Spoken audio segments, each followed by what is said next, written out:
Welcome to the Mind Over Law podcast, where we break the traditional rules of practicing law. Our focus is helping you first to become a better, happier person, which in turn will make you a better, happier lawyer, both in and out of the courtroom. We will combine mindset and energy practices grounded in ancient wisdom along with cutting-edge neuroscience, give you those skills, plus I'll have deep conversations with some of the most thoughtful leaders that will share their life stories, their leadership journeys, and their legal practice wisdom. I'm Lexlee Overton, and my promise is that each episode will offer practical insights and strategies to empower your law practice, your leadership skills, and most of all, your personal well-being. Join me, and I promise you'll become a better you, lawyer, and leader. I'm Lexlee Overton, and I'm known as the people coach for lawyers and their teams as a peak performance expert. I couldn't be more excited about the launch of this brand new podcast, as my followers have been asking for more audio content, and I'm really looking forward to connecting and growing with you. For those of you who are new to my work, allow me to tell you a little bit about myself. I specialize in helping lawyers and their legal teams excel in and out of the courtroom. And I work with leaders and law firms all over the world. I'm based in Baton Rouge, Louisiana. I've been an attorney for 30 years, and I've worked in and led legal teams. For the first 20 years of my career, I owned a law practice in Baton Rouge, and at the same time taught some of the nation's leading trial skill programs. So how did I get here, and why is this first premiere podcast called Breaking the Rules? When I was about 2 years out of law school, I was practicing law with my father in Baton Rouge, and we had a personal injury law practice. And he really wanted me to go to a conference that was happening in Robert, Louisiana, right outside of New Orleans, because Gerry Spence was going to be there. And it was Gerry Spence's trial lawyers program. And at that time, and they still do, they did what we would call regional workshops in different places in the country. And I, as a young lawyer, didn't really know who Gerry Spence was, but he was one of my father's idols, and what a legend of a man. And I had no idea how much meeting him would change the path of my life in so many ways. So I was at this conference, and I was on the first morning sitting at breakfast, and there was an empty chair next to me, and all of a sudden, Gerry Spence walks up and sits down next to me. And I'm going to tell you, my heart started beating really fast, and the blood starts pumping in my ears. And I was thinking, oh my goodness, I hope he doesn't talk to me, because I don't know if I would have something clever to say, and I don't want to say something that would make me seem like what in the world I was doing there. And he began to talk to other people at the table. So I have a moment just to breathe. And then all of a sudden he turned and he looked at me with these eyes that are very piercing. And he said in a booming voice, "Do you break the rules?" And I thought, what? What does he mean, do I break the rules? Yeah, I have to remember at that time, I'm a young lawyer, Southern woman. I've always been taught not to break the rules. I'd just come out of an institution called law school that was all about following the rules. And if you wanted to win, you followed the rules. And learning law was about problem solving and legal reasoning, having the rule of law to determine the substantive rights of the parties, comes regulations, etc. Follow the rules. That's what I'd been taught in my life. Part of me knew the answer should be yes, sir, I break the rules. But instead I replied, no, sir. And he paused for a moment, and he looked at me and he said, if you don't break the rules, you will never win. And unbeknownst to me at that time, very recently, there had been a New York Times article about Gerry that opened with a sentence that talked about that Gerry Spence and his adversaries agreed on at least one thing, that there were normal boundaries of acceptable trial conduct, and then there are Gerry Spence's. And I have spent the last 25 years since that first meeting with Gerry figuring out how not following the rules was the key to success. But the civil Southern part of me would say, I like to think that I'm thinking outside the box, or as a good friend of mine says, changing the conversation. But it took me a while to get there. And the fact that I was a slow learner about breaking the rules in this profession came at a cost to me personally, mentally, emotionally, and physically, and really started to steal my joy and my fulfillment and my meaning and my purpose and my passion. And I'm not alone. One study shows that the majority of lawyers polled, if they had a chance, would not become lawyers again, and well over half said that they would not recommend for their children to go to law school. I wonder how many of you agree. In this profession, we're 4 times as depressed as non-lawyers and twice as likely to abuse drugs and alcohol. One study showed that out of 105 different professions that lawyers lead in the incidence of depression among members, it's scary what happens to us in this business. I know 2 lawyers personally who have committed suicide, and I know many who have alcohol and drug dependencies. So we think about it, we come into the practice of law, and usually there's some kind of calling into that. There's a hunger. Some of us want to help people. Some of us believe that we can really help in healing others and do that through the law and speaking up and advocating and fighting for the underdog. But there are a lot of unspoken, unwritten rules in this profession. As our training started in law school, without us even really being aware of what was happening. Year 1, we're told to erase everything we know. Second year, they teach you how to advocate for any position, regardless of what you think about it or feel about it personally. And by the 3rd year, they have you thinking like a lawyer. Job well done. You're learning to make airtight arguments. In doing that, sometimes we're marginalizing the human experience. You think a certain way when you start practice, at least what I did in Southern Louisiana 30 years ago. You definitely had to dress a certain way. We all look a certain way. We walk into the courtroom. We act a certain way when we're there. And there's one unwritten rule that you learn in law school, and it becomes concrete pretty quickly. It's about winning. And what that means, that you really have to understand that practicing law is about being in a battle. Every time you have a client, you're going to battle for them. You become the warrior. It can be a brutal competition with long work hours. The stress becomes something that is very normal, beginning in law school and continuing into the practice. I can remember the first round of finals in law school that I had to start taking sleeping pills months before because I couldn't sleep. And the message came across that this is about, you don't admit in this practice that you are weak. You don't let that weakness show. You don't even acknowledge it to yourself so that it doesn't seep out. You develop a mask that suggests a certainty, an aggressiveness, a strength, which you can really become confused with who you really are. It's a conformity about not breaking the rules in this profession, a conformity masquerading as individuality. And the rules of professionalism, all these things add up with what we're supposed to be and how we're supposed to work and how we're supposed to show up. And in the battle, it's if you have a law practice, then it's about the survival of your business. It's the survival of your cases. It's the survival of you. And it comes at a cost of keeping the game face and hiding the fear. Yet lawyers are imprisoned by their fear. Every day I'm working with lawyers that we're really afraid. We're afraid that our cases are going to get out of control. We're afraid of looking foolish. We're fearful of appearing weak. Even continuing legal education courses can contribute by making lawyers more fearful that they are not up to date on the current practices or the myriad of number of things that can go wrong. Feeling that our offices or cases are out of control is just part of it, right? There's so many. There was a list of fears that came from a survey that was done by the ABA in the profession. And those sounded things like, I don't want to look foolish by asking certain questions. I don't want to give my client bad news. I'm really intimidated by the superiors in my firm.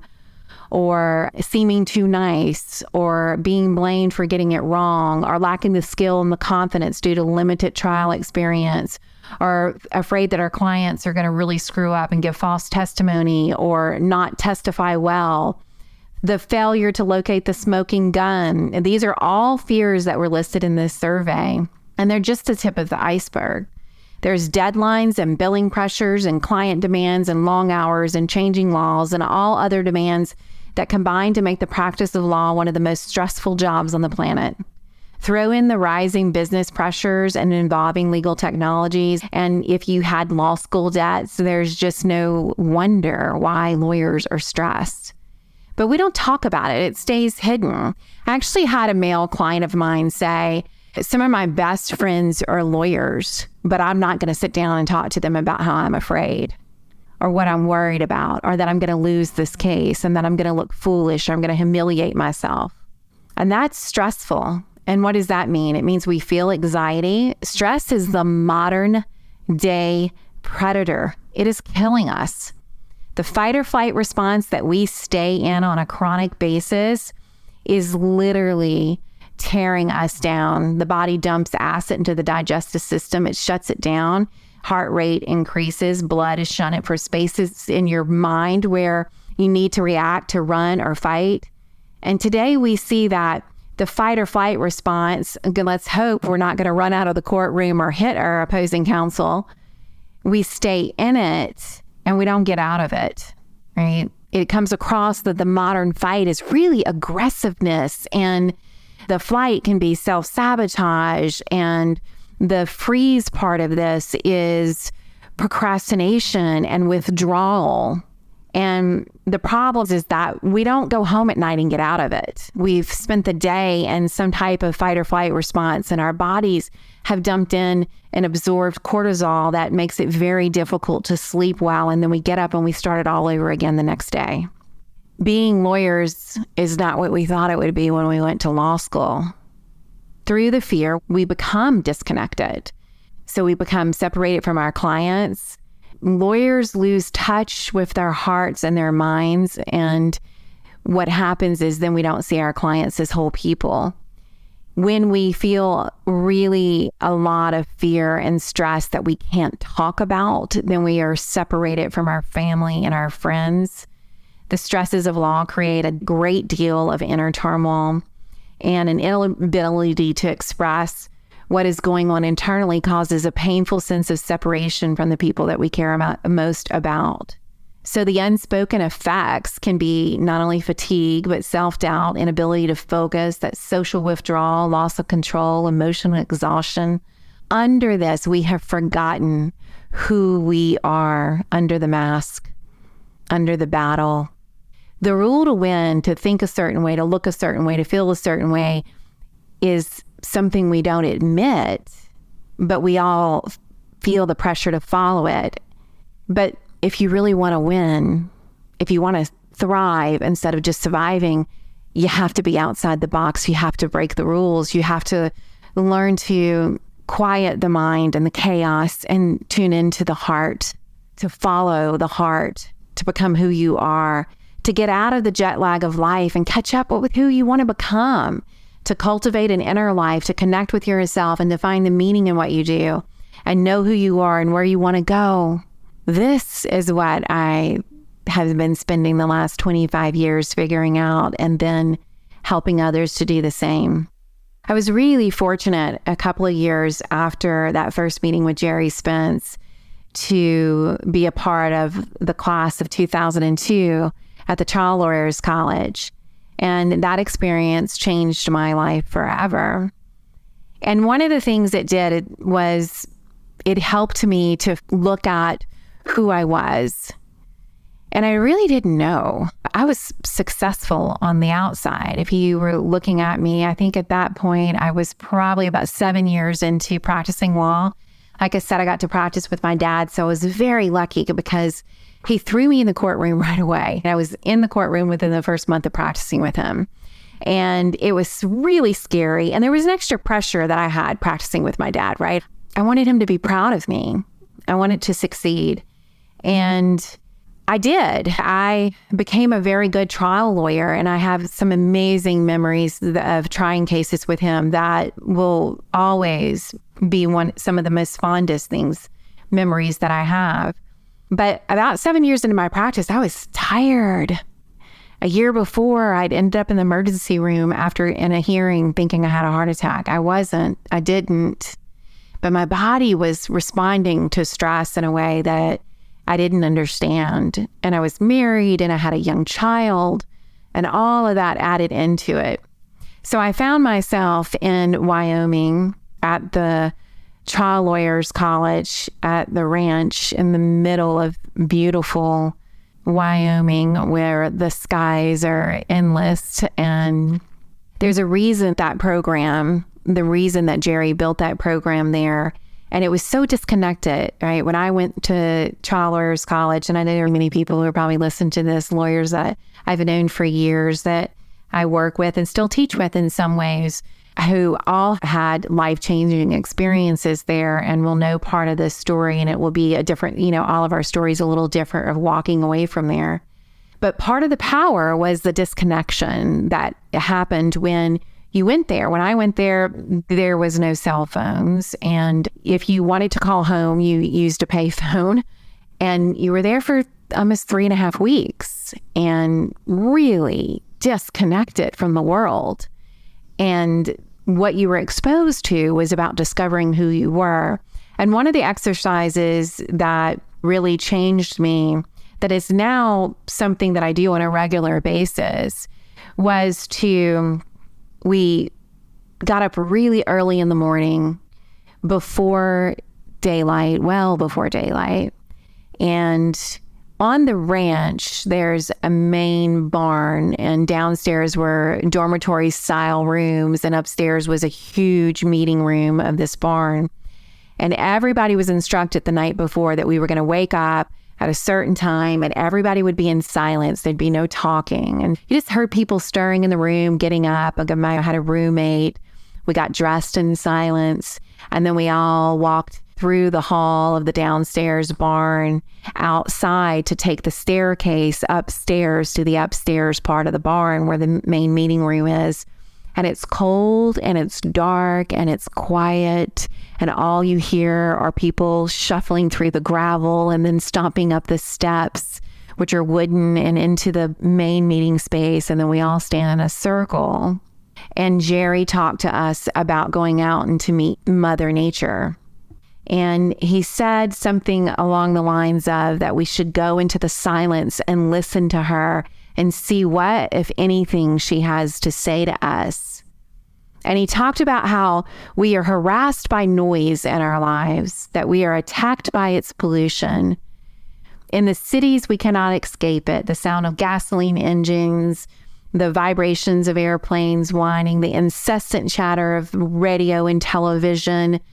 And even when you're outside at night, you hear people's air conditions, right? Even in the house, there are sounds that never stop, from maybe the voices of your family members to the noise of the machines that are in the house. There's no way to escape all the noise in our lives. And of course, it's not all about the noise on the external, but he also was talking about all the noise that's in our heads, the incessant voices, that fear voice that we can never express. And so he said that he instructs lawyers and he calls them warriors. It isn't that true, right? We just talked about being in the battle. He says that he calls them warriors, for they are warriors. They fight for the rights of people against power. And he instructed us that we should go into the hills that surround the ranch, and to find a place that was ours, that could be ours, our place, where you could see no other person, and find a place to sit down and listen to the earth. And he said, nothing here will harm you. There are wild animals, the deer, the antelope, the coyotes. He said they were all friendly. But to find a place and to lie down on the earth and listen, and perhaps there'll be a message. Perhaps the warrior has something to say to Mother Earth, and perhaps the warrior will ask questions like, what is the history of my life? Who am I? Where have I been all these years? And when you hear the answers, perhaps he or she would have a better idea of the road ahead. So the exercise was to ask the questions, who are you and where are you going? And I walked out of that barn with all of my other classmates who are amazing trial lawyers from all over the country in the dark. And I moved through the land until I found the place that I wanted to be next to the Wind River. And the river, the sound of the river will always speak to me from this memory. Anytime I hear water, I think of this. And I sat and I listened to the water and I listened to the wind and I closed my eyes and I had this incredible vision. And in this vision, there was this woman who was tired and old. I was maybe 30 at this time, 31, somewhere around in there. And I wasn't old, but in this vision, I was old and this woman was tired. And she looked at me and she said, "Help me." And then I looked around in my mind and I saw her and I saw a little girl running and playing. And I saw another woman who was loving and kind. And what I knew was that they were all me. But the one that was desperate was this old woman that was looking at me who said, "Help me." And I remember it was so powerful that I didn't have a journal, and I went back to the barn to my room to get the journal, and I went back and I wrote it all down. And I didn't really have to because it's been 25 years and 23, I guess going on about 23 years ago, and I can still see it vividly in my mind and feel what it felt like in my heart to look into her eyes. And what it did was help me to recognize that I was losing myself and I needed to do something different and to discover and to connect and to listen and to find who I was. Who did I want to be? I knew I couldn't continue on the path that I was doing. I wasn't going to survive. And so I began to search for ways to know myself, to become me ever since. And connecting in with this inner part, with my heart. We think as lawyers that our most powerful weapon is our mind. It is definitely a weapon we want to keep fine-tuned, which we cannot do if we are always in chronic stress. I know this now after spending years studying neuroscience and all types of psychology of what the power of the mind and how to tap into it. You cannot do it from that state. But what's more powerful is learning to connect in and follow your heart. And from the heart, we connect in with others. And learning to find myself that way and to follow the heart meant that I learned to know myself more, and it made me a better lawyer. It made me a better mother. It made me a better sister, daughter. It made me a better leader, because I believe that we lead in every one of the roles that we hold in life. And when you learn to have a vibrant connection, like a vibrant inner life that nourishes you, it begins to nourish everything you do, and you become, everything you do is more of an expression of who you really are. The most important work that we can do is to learn to show up as ourselves. To learn who we are authentically and what makes us come alive. And I've spent a lot of time studying this, y'all, a lot of time.